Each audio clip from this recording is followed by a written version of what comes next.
Hello बच्चों, let's start the question. The kinetic energy of electron and proton 10 to the power minus 32 joule.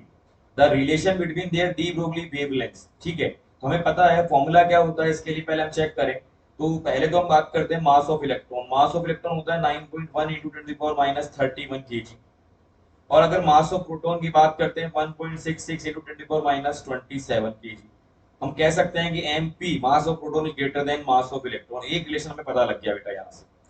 और साथ में बोला गया है the kinetic energy of electron and proton is 10 to the power minus 32 joule.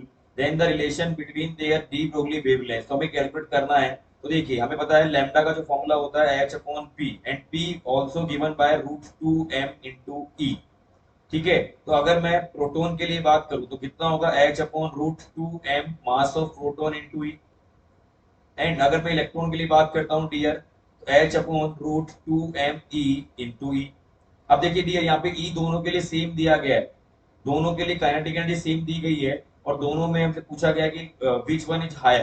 तो lambda P is lambda P, जो lambda होगा किस पे डिपेंड करेगा। अगर ई दोनों में सेम है तो हमारे पास में लैम्डा जो होगा डी है वो किस पे डिपेंड करेगा। Lambda is directly proportional to root M, 1/√m।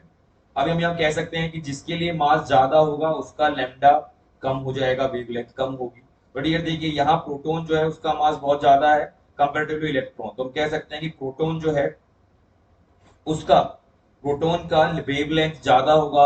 Proton का वेवलेंथ ज्यादा होगा किसके कंपैरिजन में, इलेक्ट्रॉन के कंपैरिजन में। ओके सॉरी, प्रोटॉन का वेवलेंथ कम होगा किसके कंपैरिजन में, इलेक्ट्रॉन। क्योंकि हम बोल रहे हैं यहाँ पे मास of proton is greater than mass of electron. Mass of proton is greater than mass of electron. और हियर वी से जिसका मास ज्यादा है उसके लिए वेवलेंथ कम है। तो मास प्रोटॉन का ज्यादा है, वेवलेंथ कम होगा।